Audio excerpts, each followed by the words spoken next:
In the kingdom of fools, both the king and the minister were idiots. They didn't want to run things like other kings, so they decided to change night into day and day into night. They ordered that everyone should be awake at night, till their fields and run their businesses only after dark, and go to bed as soon as the sun came up. Anyone who disobeyed would be punished with death. The people did as they were told for fear of death. The king and the minister were delighted at the success of their project. One day a sage and his disciple arrived in the city. It was a beautiful city, it was broad daylight, but there was no one about. Everyone was asleep. Even the cattle had been taught to sleep by day. The two strangers were amazed by what they saw around them and wandered around town till evening, when suddenly the whole town woke up and went about its nightly business. The two men were hungry. Now that the shops were open, they went to buy some groceries.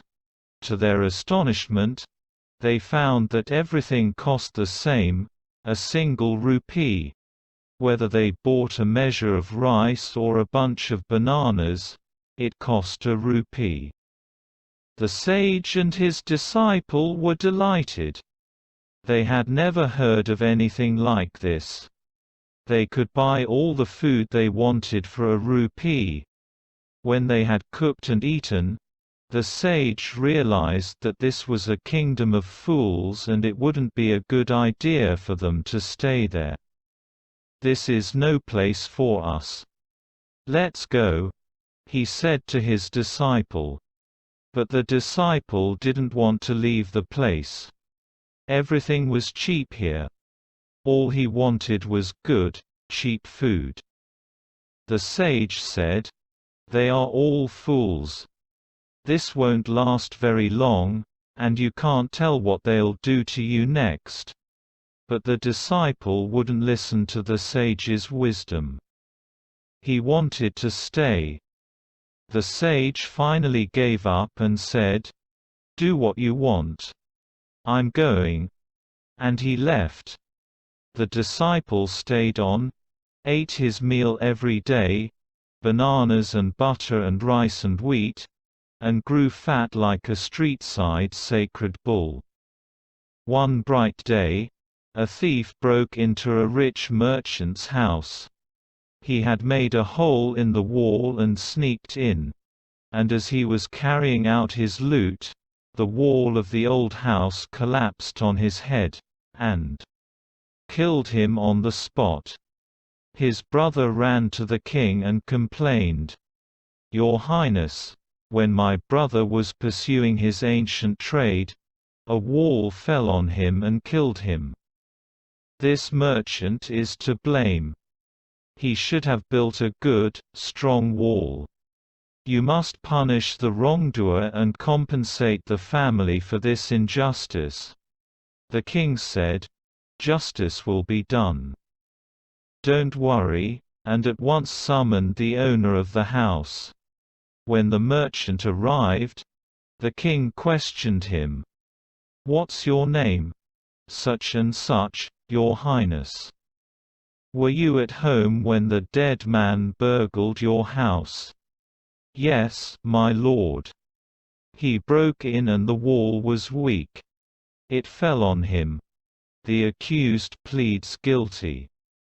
"Your wall killed this man's brother. You have murdered a man. We have to punish you." "Lord," said the helpless merchant, "I didn't put up the wall. It's really the fault of the man who built the wall. He didn't build it right. You should punish him." "Who is that?" "My lord, this wall was built in my father's time. I know the man. He's an old man now. He lives nearby." The king sent out messengers to bring in the bricklayer who had built the wall. They brought him, tied hand and foot. You there? Did you build this man's wall in his father's time? Yes, my lord, I did.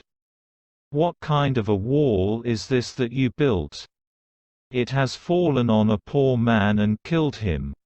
You've murdered him. We have to punish you by death.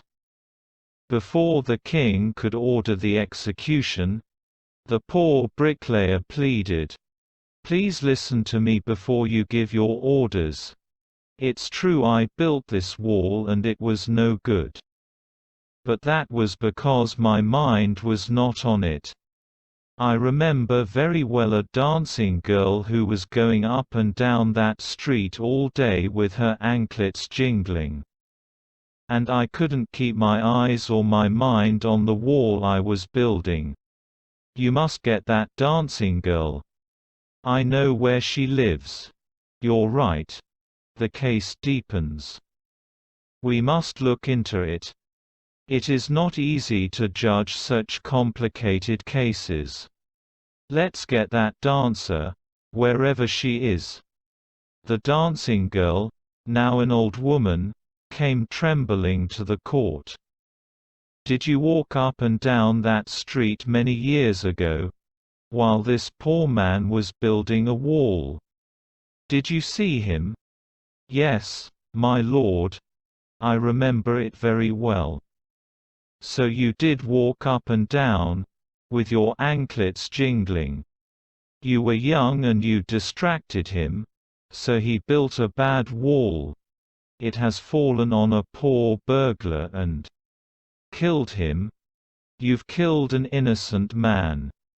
You'll have to be punished." She thought for a minute and said, "My lord, wait. I know now why I was walking up and down that street. I had given some gold to the goldsmith to make some jewelry for me. He was a lazy scoundrel. He made so many excuses, said he would give it now and he would give it then and so on all day. He made me walk up and down to his house a dozen times. That was when this bricklayer saw me. It's not my fault, my lord, it's the damned goldsmith's fault. The poor thing, she's absolutely right," thought the king, weighing the evidence. "We've got the real culprit at last. Get the goldsmith, wherever he is hiding." At once, the king's bailiffs searched for the goldsmith, who was hiding in a corner of his shop. When he heard the accusation against him, he had his own story to tell. "My lord," he said, "I'm a poor goldsmith. It's true I made this dancer come many times to my door. I gave her excuses because I couldn't finish making her jewelry before I finished the rich merchant's orders. They had a wedding coming, and they wouldn't wait. You know how impatient rich men are. Who is this rich merchant who kept you from finishing this poor woman jewelry, made her walk up and down? Which distracted this bricklayer, which made a mess of his wall, which has now fallen on an innocent man and killed him? Can you name him?" The goldsmith named the merchant, and he was none other than the original owner of the house whose wall had fallen. Now justice had come full circle, thought the king, back to the merchant. When he was rudely summoned back to the court, he arrived crying, "It wasn't me but my father who ordered the jewelry. He's dead. I'm innocent." But the king consulted his minister and ruled decisively, "It's true your father is the true murderer. He's dead, but somebody must be punished in his place. You've inherited everything from that criminal father of yours, his riches as well as his sins. I knew at once." even when I first set eyes on you, that you were at the root of this horrible crime. You must die." And he ordered a new stake to be made ready for the execution. As the servants sharpened the stake and got it ready for the final impaling of the criminal, it occurred to the minister that the rich merchant was somehow too thin to be properly executed on the stake. He appealed to the king's common sense. The king too worried about it. "What shall we do?" he said, when suddenly it struck him that all they needed to do was to find a man fat enough to fit the stake. The servants were immediately sent all over the town looking for a man who would fit the stake, and their eyes fell on the disciple who had fattened himself for months on bananas and rice and wheat and butter. "What have I done wrong? I'm innocent," he cried. "That may be true. But it's the royal decree that we should find a man fat enough to fit the stake," they said, and carried him to the place of execution. He remembered his wise sage's words. "This is a city of fools.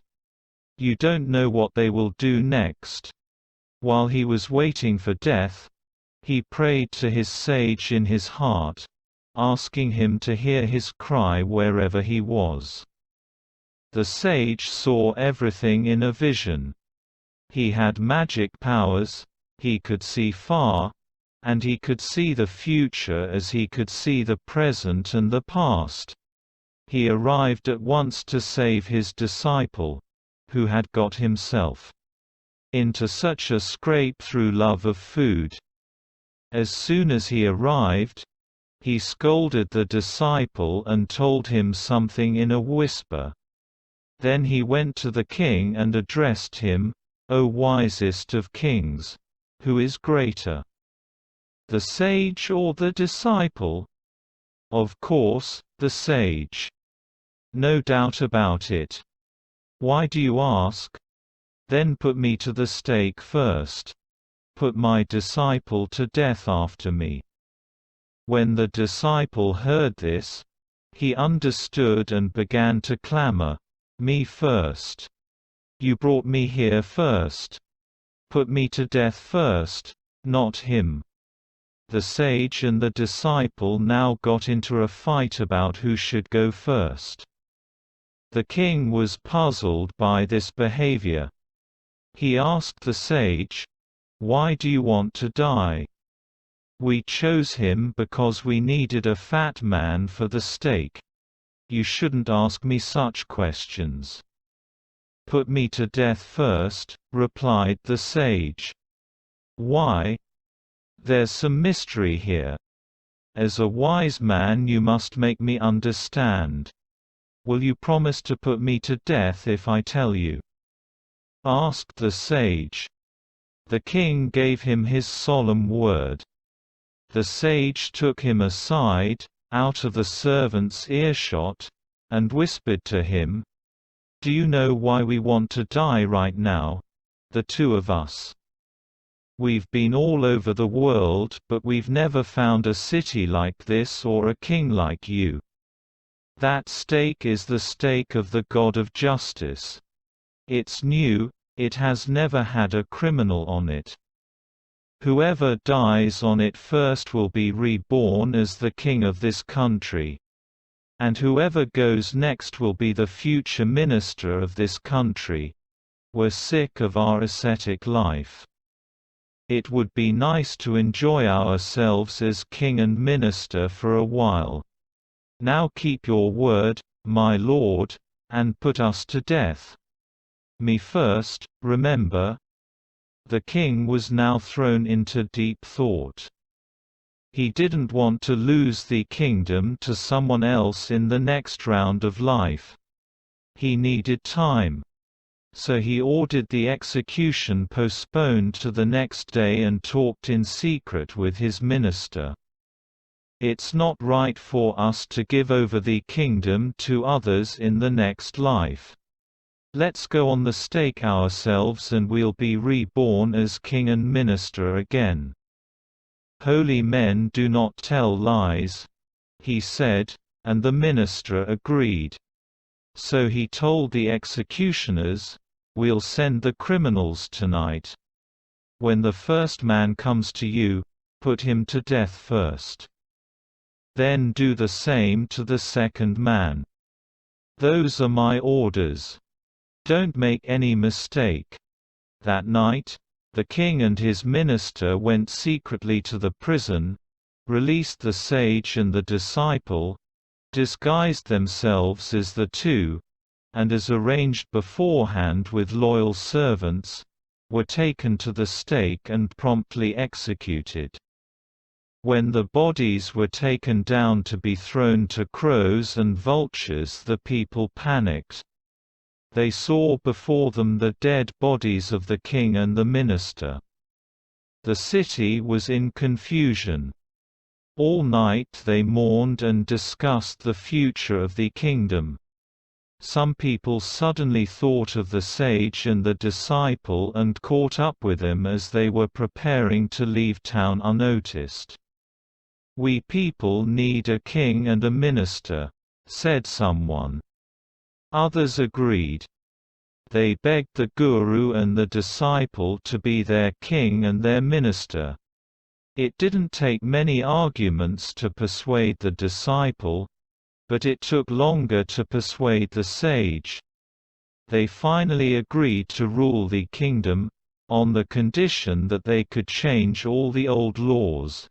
From then on, night would again be night and day would again be day. It became like any other place.